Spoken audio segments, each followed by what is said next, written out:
I'd like to welcome everyone to our second keynote and fireside chat of today's summit, the AI Summit, or the Future of Responsible Artificial Intelligence. I'm Ulrike Bargedalia, Senior Director, Digital Economy, Technology and Innovation here at the Canadian Chamber of Commerce. And I have the great honor to speak for the next 45 or even 47 minutes with Mehdi Mirai of Deloitte. So before we dive into our conversation, one housekeeping item: if you have any questions during our discussion, please use Slido, and you can use, you see the instructions on Feedloop. It's slido.com. Executive Summit Series is the meeting number as one word. So now I'd like to introduce Mehdi. And I had the great pleasure to work with Mehdi Mirai on various occasions over the past 2 years. Mehdi is a partner at Omnia AI, which is the artificial intelligence practice of Deloitte. Mehdi is also the leader of Deloitte's AI Factory and the former founder and chief executive officer of Data Performers. And Data Performers is a world-class leader in machine vision and AI. And Data Performers was actually acquired by Deloitte in August 2021. Mehdi has orchestrated multidisciplinary teams and led multiple projects and programs for a variety of major accounts such as Toyota, Seiki, Autodesk, Texas, Transport Canada, and many, many more. And he has extensive experience in designing and operationalizing AI-enabled systems that are aligned with the organizational strategic roadmaps and plans. And we heard quite a bit about strategy today during the other sessions as well. So over to you, Mehdi. The mic and floor are yours for now. Thanks for joining us. It's a pleasure to have that conversation with you today. Thank you so much, Ulrike. Always a pleasure to share and have like this kind of sessions. Very honored to participate to this session, and artificial intelligence still the very hot topic that everybody's interested in, and for a reason, basically, because we are seeing more and more impacts of this technology design operationalization on our daily lives. When we go to the store, when we take any public transportation, if we use our phone, if we have any of the daily gesture and action that we are doing, we are seeing more and more this technology taking good place in our lives. And I think it's interesting all the time to keep an eye on how we make sure this technology is still serving the good purpose, and how basically we make sure that this technology basically is designed in appropriately. Well, thanks so much for that overview and all the interesting and many insights. And I have many questions. Hopefully they're equally interesting. That's yet to be seen, Mehdi. Let me start with the first one. Talk about technological solutions. What technological solutions exist for responsible and trustworthy AI? I mean, the future of responsible AI is the title of the entire summit. So bearing fairness, explainability, transparency in mind, and we heard a lot about bias as well in AI today. So what are your thoughts on that? So basically, I think it's very important to think, design, and deploy a number of values into the softwares that people are building, into the AI software. Basically, I can measure basically 3 principles that, for example, here even we take into account every time we design an AI solution, for example, especially when it's an AI solution that will have direct impact or even indirect impact on people's. And it's important first to map and connect the values that people, society, organization had to what exists in terms of software. Let me give you an example on that. So when we design such kind of softwares, it's important, for example, to use explicitly fairness metrics. It means that if, for example, we will automate certain tasks or we will lead like the software to take certain decisions, it's very important to think and incorporate like and validate and review like fairness like metrics to be sure that the decision that even we got the leverage of the AI on the automation and it's fast and it's fascinating, it still will follow and it keep aligned basically with the value of the society where we live in. So for example, if we have like systems that do some recommendation in terms of sales or in terms of like sometimes it's related like to personal finance, it's very important to not just think about like those fairness metrics, but to incorporate it into that like those softwares.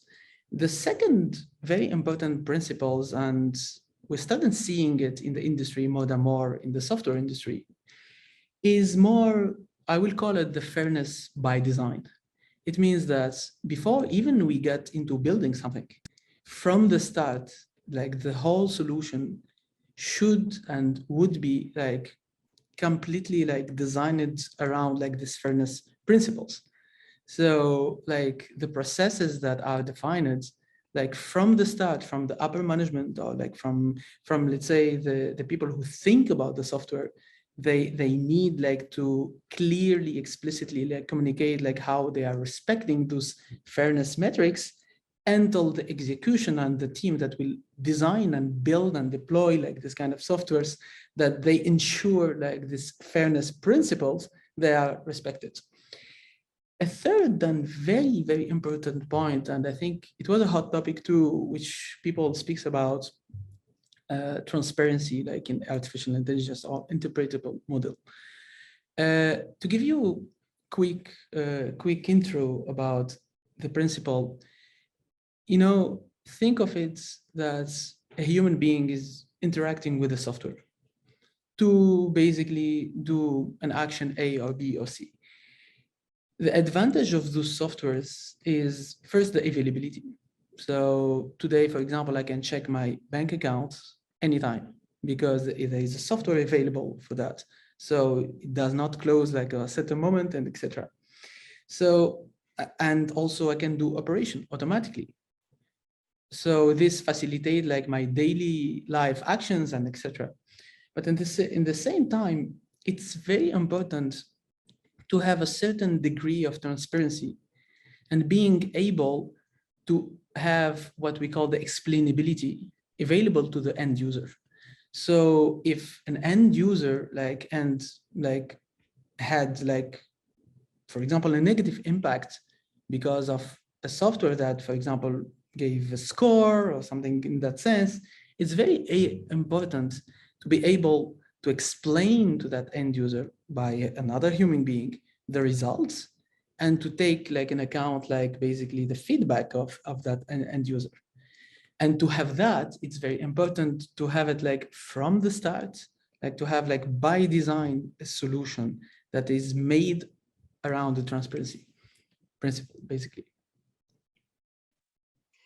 Yeah, thanks for that overview once again. And I took note: values, metrics, fairness by design, respecting the fairness, the principles of fairness. And you brought in the end user, which is also so important.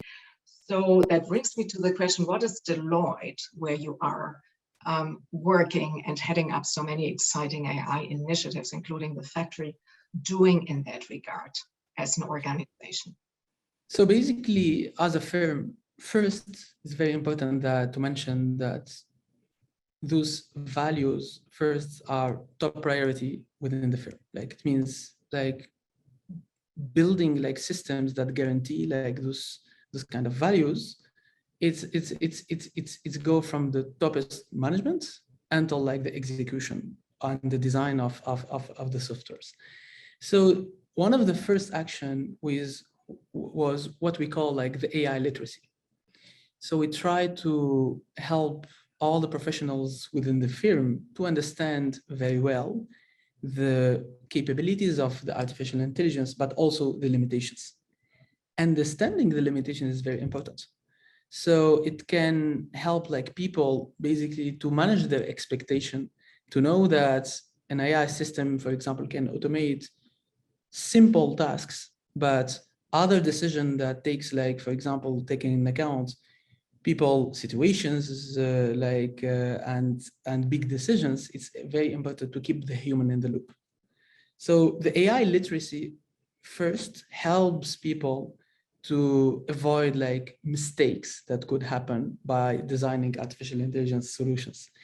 The second thing, which is basically very important, is to help customers and different stakeholders in the education on the capabilities of this kind of technology and the impact, the positive and the possible negative impact. So we help also like to leverage like the knowledge that we had and the knowledge of our professionals to basically have a positive impact around us and take the lead into like those kind of like principled implementations. So in every like AI project, when it had like an impact on like human beings, like those questions are taken very, very, very seriously. And there is like ways and approaches how to guarantee that the respect and the alignment with the values like of the firm, basically. Let me shift gears just a little. I mean, first of all, I really appreciate bringing in the end user among so many other things and the human aspect. We heard earlier that it's really not all about tech, or basically not about technology. It's about the humans, the people involved, right? I often hear that also in cybersecurity conversations, right? It's not about the technology, it's about the people. So this is great. And you're heading up the AI factory at Deloitte. And I was wondering, are you incubating any product or products in order to work on solutions and solve some problems? Yeah. So basically, within the AI factory, we are trying to accelerate this thought of building impactful assets that could help and serve our customers like in a better way, it had more impact. And with the aspect of what we call the responsible AI. So for example, within the framework of building an asset within the AI factory and the Cortex AI factory, is like we had like this like questions on like this review on like the respect on the alignment of the values that are driven related to the responsible AI by default. Like when professionals, they start building basically like new assets, like the questions of the impacts on human being and client and customers and society in general, they are discussed before even we build the assets. And this is very, very, very important. So because it's not optional, so by design, like the whole solution will be built with taking account like the limitation of the AI and the limitation that sometimes we can put purposely to protect like end users, like sometimes privacy and things like that, basically.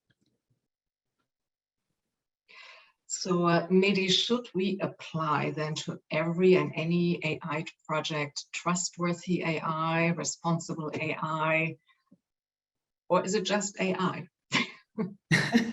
So I think yeah, as earlier discussed, if you see all what we discussed about now, it's related to every AI project.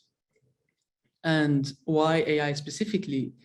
Because AI is based on data, and basically data, it have a value and it had an impact, sometimes a direct impact on people's lives. So having like this process, thought, and framework on designing those kind of solution needs to be very transversal, horizontal, no matter what's the industry. No matter what's the industry, the same questions needs to be asked. And after that, real actions needs to be taken once we start designing like this kind of solutions, basically. We spoke earlier about what Deloitte is doing in many regards. One was, again, about responsible and trustworthy AI, applying the principles of fairness and so forth.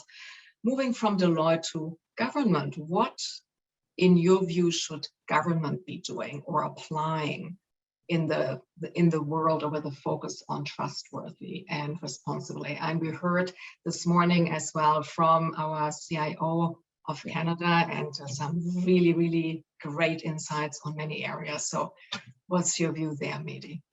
So I think for sure government play a crucial role into like regulation and also having this balance between regulating a technology and regulating the use of it, but in the same time empowering like the ecosystem and the business ecosystem to seeing more and more like innovations and innovative like technology emerging. It's a delicate and it's a very important mission, and I think the government is playing so far a very good role on that. So from a side that the government is trying and even implementing like more and more like of mechanics to guarantee that basically the use of the data and also the use of AI systems will not have a negative impact on society and on organization and workers and etc. At the same time, I think it's very important to keep the connection between the academic side of that the government is funding, and in the same time the government like officials, in a way that we keep like this, because the challenge with artificial intelligence, mainly the evolution of this technology, is so fast. So except if we are specialized in this technology, it's very hard sometimes for regulators to think, design, build, and implement like regulations related to those technologies when the technology itself, it moves so fast. So it's very important to, I think the private sector have a big responsibility and a big role to play into bridging like this kind of theories and art of possible of the AI and the regulators, so they can understand basically the impact on the evolution of this this technology, and they can predict like the future impact and basically try to regulate it without, for example, preventing people from designing new systems and improving like the ecosystem.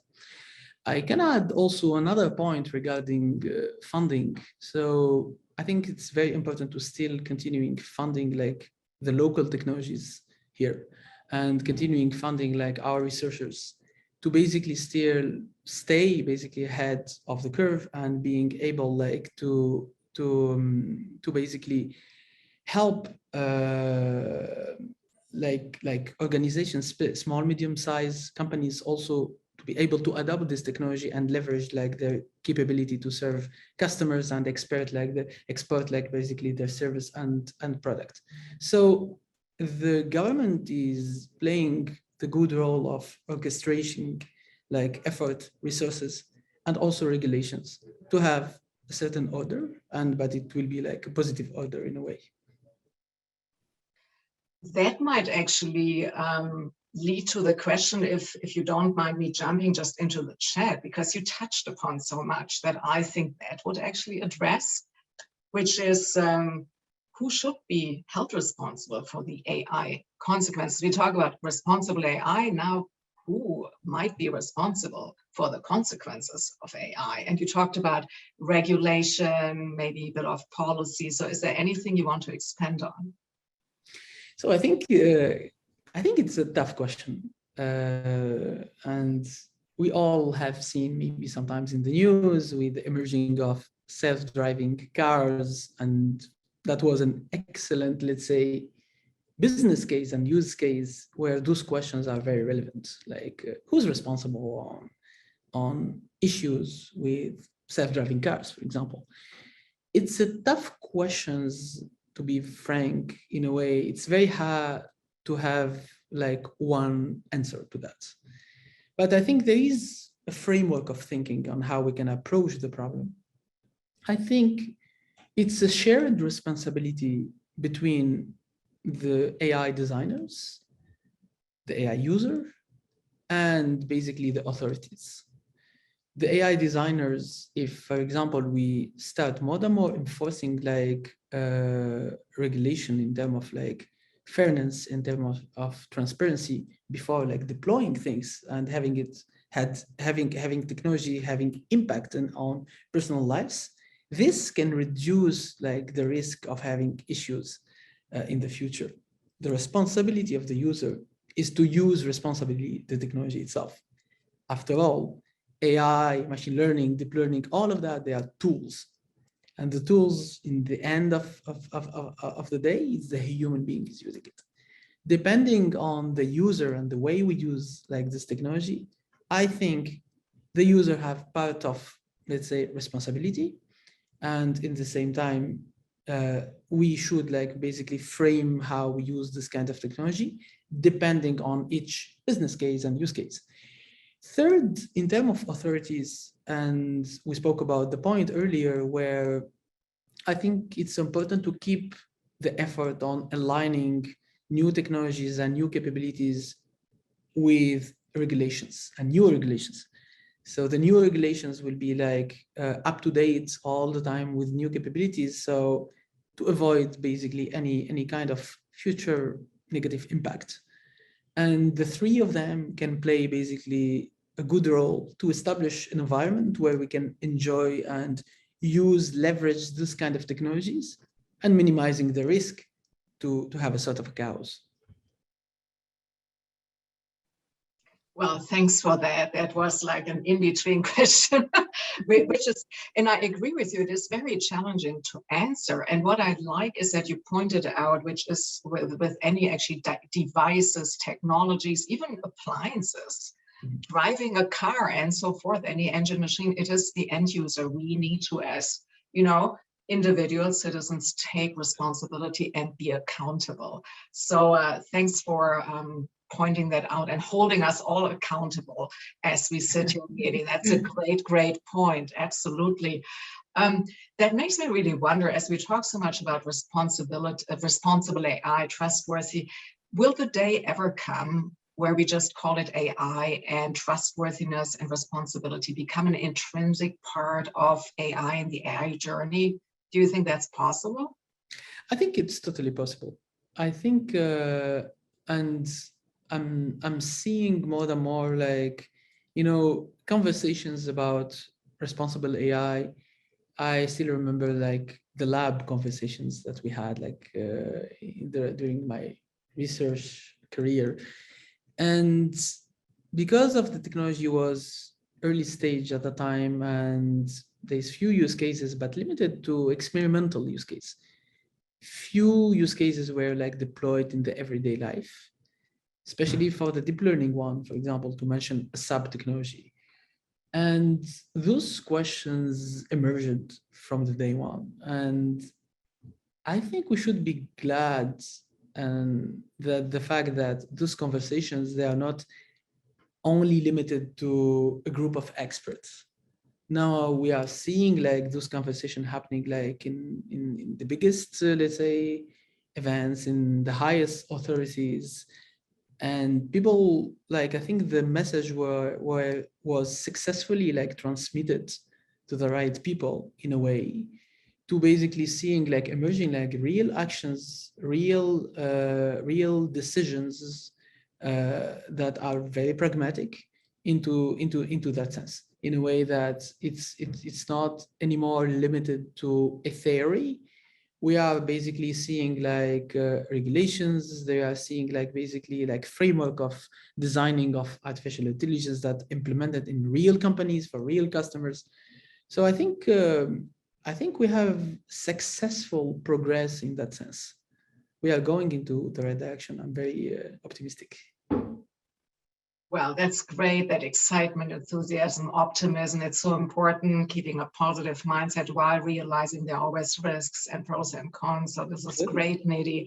And you mentioned actually in terms of looking at certain examples, could you bring forward maybe some case studies from a Canadian point of view, specifically where to encourage other organizations to adopt or increase the adoption of AI, some impactful case studies. I know in the past we've spoken a little bit, it was about 1 or 2 years ago, about the manufacturing sector as Yes, well. I'm really curious to hear what you have to say here. absolutely. So many use cases I have in mind. I can mention two of them basically that I worked in my past professional life, and I can spoke with a very actual project that we are working on. So yeah, we spoke last time about like how AI systems could improve safeties, like in manufacturing of cars, for example. So think of, for example, the fact that we are if we have less like issues with tools we use like cars, it's all because like of a highly sophisticated control system and control insurance system that basically almost guarantee that any let's say object that exists in our Canadian like land, basically there is like already like some certification that there is some guarantees to guarantee the fact like the car, for example, is aligned with the regulation and the expectation of quality. AI played a big role on that because any manufacturing or our manufacturer owner or manufacturer basically is having like this challenge of trade-off. The more time I spend on assuring the quality, on verifying, controlling like the production, the less time or less resources I can produce sometimes, because time and people like verification is something limited. It's a resource very limited, and we need a way how to leverage that. And one of the very good use case that I had the chance to work on internationally, by the way, is related to that. How we can automate like the verification to not replace the people who do like this like inspections, but to add a second layer of defense in terms of quality, which can reduce the errors that a human being can have. What's interesting about artificial intelligence and software itself, remember it's a software, so humans sometimes have biases. If a person had a bad day, performance could be affected, lucidity could be affected, the ability of seeing like details sometimes could be alterated, which something that software is not affected by the external environment. So having a software that sometimes detects errors that falls from the process of the human control, it was really helpful. And we've seen like extraordinary numbers that proves that we were able to find like defected like basically like parts of automotive parts that passed already like the control. And basically thanks basically to that system, we were able like to have like the right detections and avoid that, for example, detecting, because the error will be detected in the end of the day. But the earlier we're able to do that, less cost it is, because we will not disassemble all the other pieces, so we can detect it right away. That's one of the example. The second example was very interesting, where we are trying, for example, to assure that our roads are safe. And there's a lot of accidents are related, for example, to animal crossing the roads. I live, by the way, in a chalet, and driving there, it happened like 2 or 3 times where an animal crossed, especially at night, which it could be extremely dangerous. So there is a way to try to prevent that, and there is like barriers that we can build like into the road to try to make the roads more secure. The challenge is how many, like we have very, very, very long roads, and we are in an extraordinary, like large country and land. So we need us at the moment to take decisions, like where should we put like those roads? Because the resources that we had to do that could be like some limited. We should at the moment prioritize that. And what's interesting is we work it in a case where we use it basically artificial intelligence and data analysis to have a recommendation on what are the spots that we need to secure in a priority, because there is higher chance of having, for example, Animal Crossing. And all of that is including like different parameters like weather, like time and date in the year, which could have impact on migration of animals. So things like that sometimes are like we've seen like artificial intelligence infused on use cases like that. This is not autonomous or like self-driving cars. This is like use cases that we seen sometimes we've seen the impact, but not the technology. But behind that, there is a very strong, powerful technology that was built by brilliant people. Wow, fascinating. Yeah, brilliant people, brilliant technologies, brilliant insights. Now, this is truly fascinating. I mean, if we think about you covered automotive manufacturing, you went into safety, into roads, safety for animals, safety, I mean, for people, for the drivers. If you ever have anything on AI and potholes in terms of roads, I'd be glad to have this kind of technology to be warned and not hit it, which is some roads are quite on the East Coast leave a lot to desire at times, especially with our harsh weather conditions.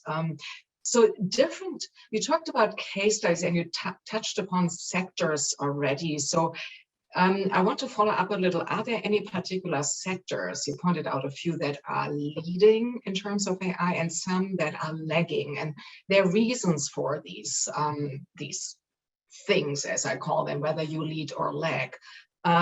Perhaps as you spoke, I would think automotive and manufacturing, you were pointing into that direction. Which sectors are lagging to your point of view, and perhaps why?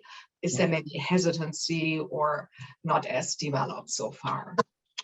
I think do not point specific sector, but I think it depends mainly on the maturity of the sector in terms of technology itself. It's a natural evolution curve where we start by experimenting, adopting, deploying this technology, and then like the maturity and the use of it and the magnitude of use of it will push people to more like to ensure and build more security mechanism, like insurance mechanism around the usage of the AI. So I think every sector where we are lagging in terms of deploying the technology itself, it's a sector that will naturally will lag and will have more time to adopt like the right, let's say, responsible AI like framework, simply because we do not have a maturity. We are not used to use this kind of technologies. We are seeing sometimes this technology as sort of a gadget or a tool. So it could be very different various sectors, but I will see the clustering based mainly on the maturity, technology and digital transformation maturity, more than specifically sectors. That makes a lot of sense. This is great. And we heard actually on the panel from different sectors, including healthcare. It's so interesting because AI is in a way embedded in every other sector to, like you said, the maturity level to different levels, and it's only growing, becoming more.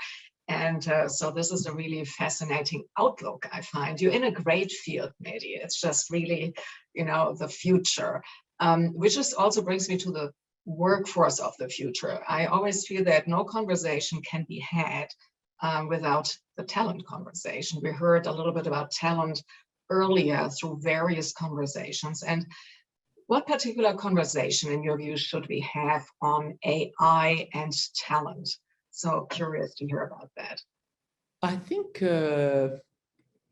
many conversation needs to happen around that, and one of it is related to how should we train people to acquire the right capabilities, not just to build artificial intelligence systems, but how to interact and cooperate with those kind of systems.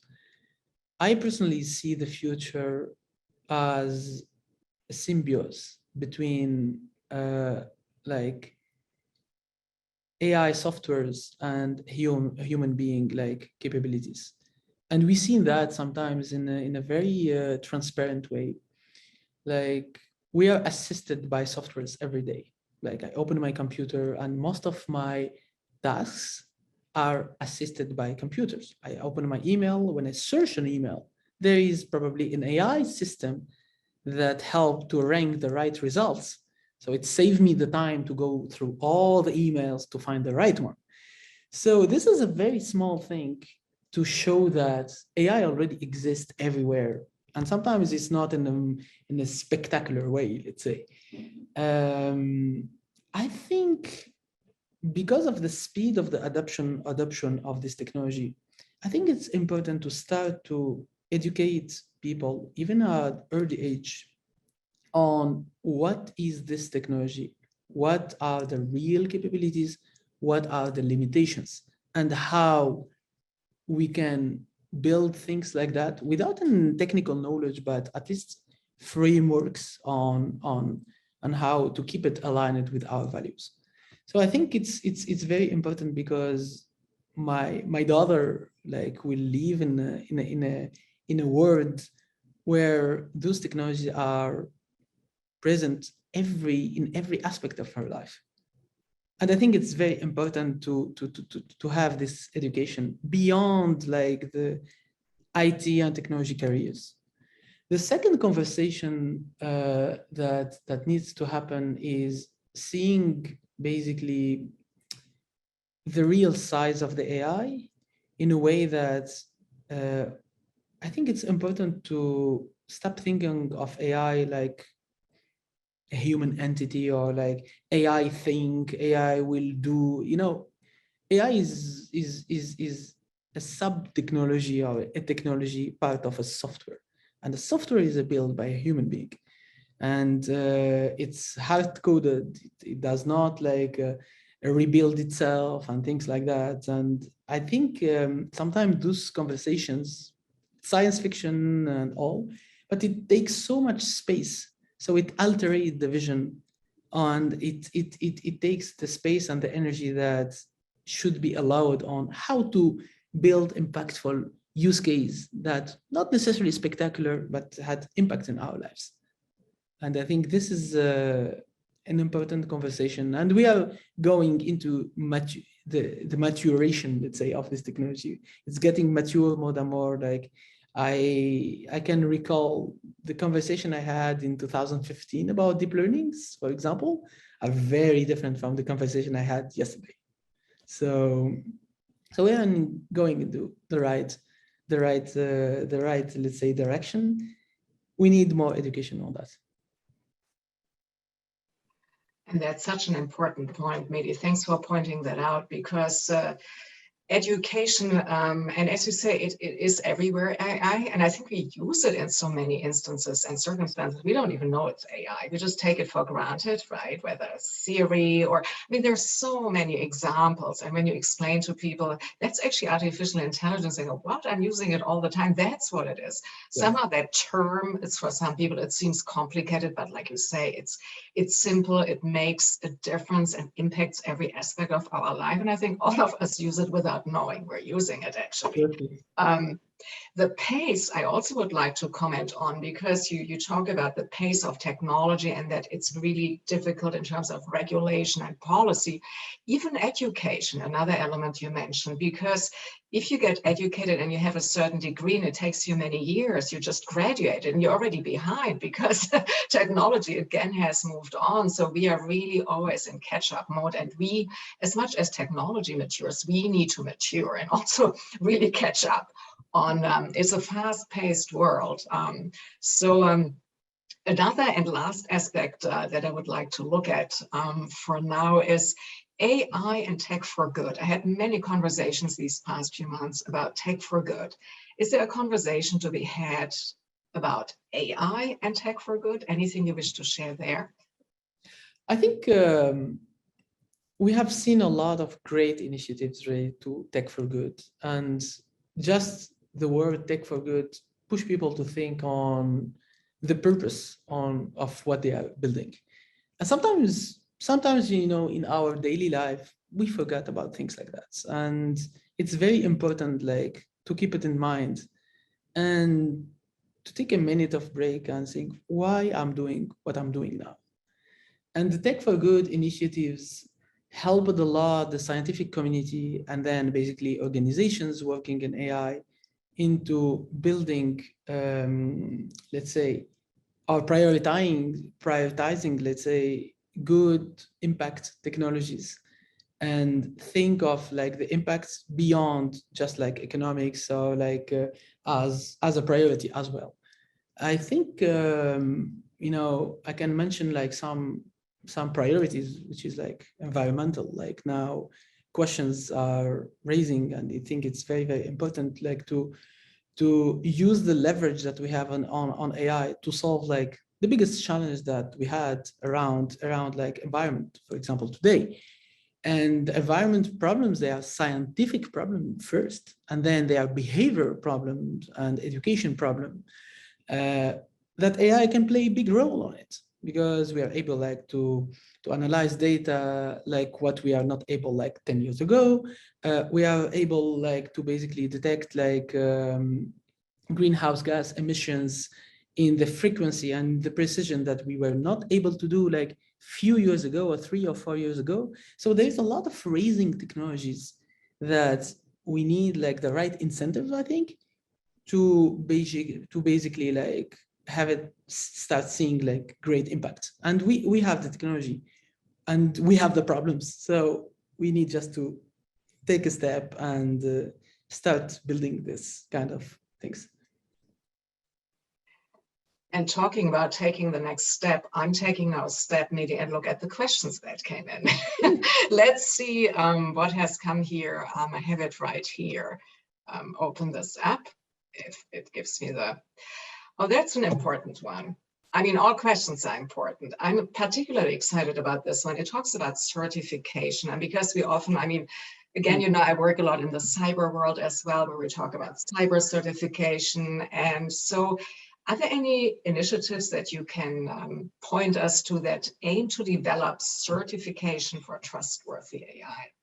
So basically, like within Deloitte, we had like conversations like this, and certification, it takes consortium between different parties. Like the whole societies need to agree on what should be like responsible AI, what should not. I think we will get into there very soon, because before getting in a certification, we need like this consortium, and we need a good understanding of what should be a responsible AI, for example.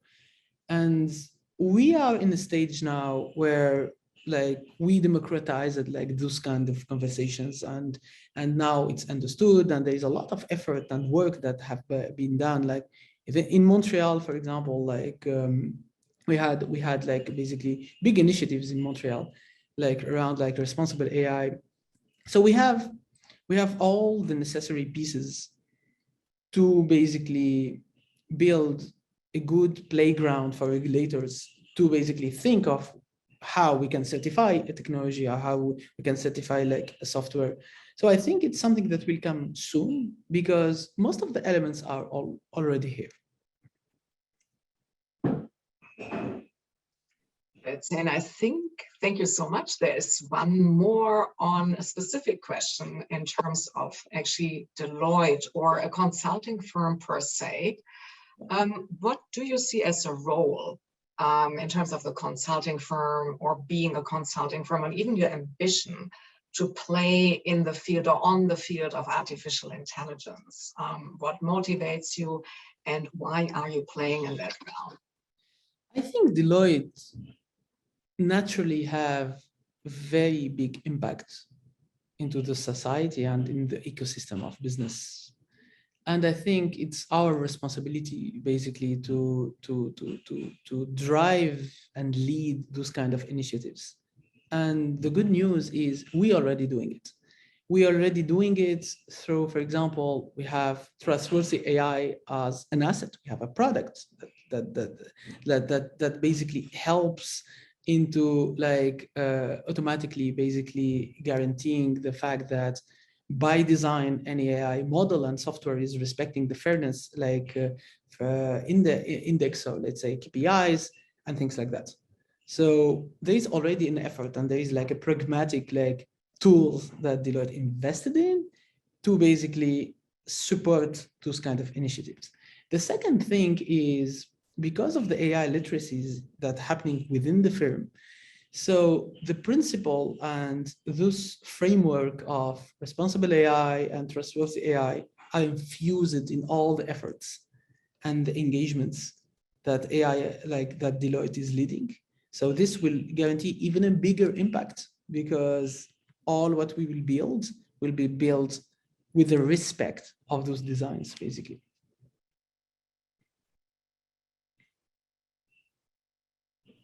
Last but not least, I had to hit the mute button or unmute a little harder there. That's actually a question that came up this morning as well during, well, later or early afternoon, I should say. The topic of bias, and you had referenced it as well, because it's a software, algorithms by humans. Do you think, or in your point of view, that by diversifying the talent pipeline or workforce and have different groups or everyone, all people from all walks of life represented, would that help with, I don't know, less bias or bringing in different approaches, perspectives, and make it more inclusive? Is there something to that? I don't know, how do I call it, idea? I think it's crucial. It's very, very important because as we build fairness by design, when we design the software, the bias sometimes, unfortunately, are by design also. Like generally the bias or the good mechanism, they are basically the fruit of a design, and the design who's doing that design is a group of people. And if the group of people, they are not conscious into the impact on what they are building, sometimes we can end up in the bad situation of where we can enforcing biases, where we can like build systems that are unfair by design.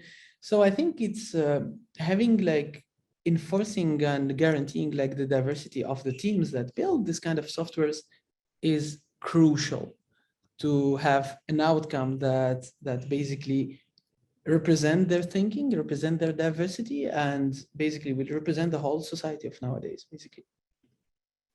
That's a great note to end on, I think. Thank you so much, Media. That was truly fantastic. I can't wait for more conversations on this front. In particular with you, I've been working with you these past 2 years and some of your colleagues. It has been truly fascinating. Mehdi, thank you so much for your insights, your time, your expertise, and just being so easy, pleasant, and just so approachable to work with as well. It has been such a great pleasure. And just learning so much about transparency, explainability, fairness, and so forth, all these key terms, maturity of sectors, maturity of technology, our accountability as end users and citizens and individuals. So beautifully articulated. Thank you so much. And it was a real pleasure. And like I said, I look forward to much more. And that unfortunately actually wraps up our of the day and brings us to the end of the summit. And I hope that everyone found it as interesting and inspiring and as impactful as I found it myself. There is at times a bit of confusion, still misinformation and misunderstandings about AI, as we learned. And our speakers today helped clarify a few moments and provide a lot of optimism, enthusiasm, future trends, and something we all play part in, actually, and are all responsible for in the, in the sense and spirit of responsible AI. We are ourselves as well responsible and should be accountable. And many opportunities, skills, talent, innovation for businesses, government, consumers, the society, economic growth. So it's really, really fascinating. That brings me also to the moment to cordially and wholeheartedly thank everyone who participated today. A big thank you to our keynote speaker, Catherine Luello, this morning, as well as you, Mehdi, for being here with us, all of our panelists, and a fabulous moderator to lead us through the panel discussion. And of course, I would like to thank our sponsors and all the members for making today possible. It wouldn't happen and can't happen actually without you. So thank you so much for that. And I personally would like to give a really huge shout out to my amazing colleagues at the Chamber, to Team Chamber, for their tireless efforts and support and work leading up to the summit. Everyone has been so supportive. It's all about teamwork and partnership. So thank you so much, dear colleagues. It has been a pleasure as always. And if anyone is interested to learn a little more about AI and several other areas of focus that we cover along with privacy, data protection, cybersecurity, digital infrastructure, let me call it all things digital. Please feel free to go to Chamber CA as the Cyber Right Now campaign, which covers a lot of cybersecurity issues, as well as the Digital Economy Committee covers all these policy files. And I'm humbled and honored to be leading these files on behalf of the Canadian Chamber. And so I want to also thank in this context the committee members, the campaign members, as well as all of the committee and campaign co-chairs, because everybody is so dedicated and passionate to participate in these conversations and move the agenda forward. Finally, a big thank you to the audience, all of you who took time out of your busy schedules to be here today, to participate, and to help move the dialogue forward and move the needle on what we learned today, and hopefully implement a few great suggestions and solutions and keep that optimism and excitement. Our Executive Summit series will be taking a break over the summer, but we will be back in October. So stay tuned for our upcoming summit on ESG. More information as well here can be found on Chamber CA. Once again, thank you everyone. Until the next time, take good care, stay safe, stay healthy, and have a wonderful summer. Thank you so much again. Thanks everyone. Bye for now.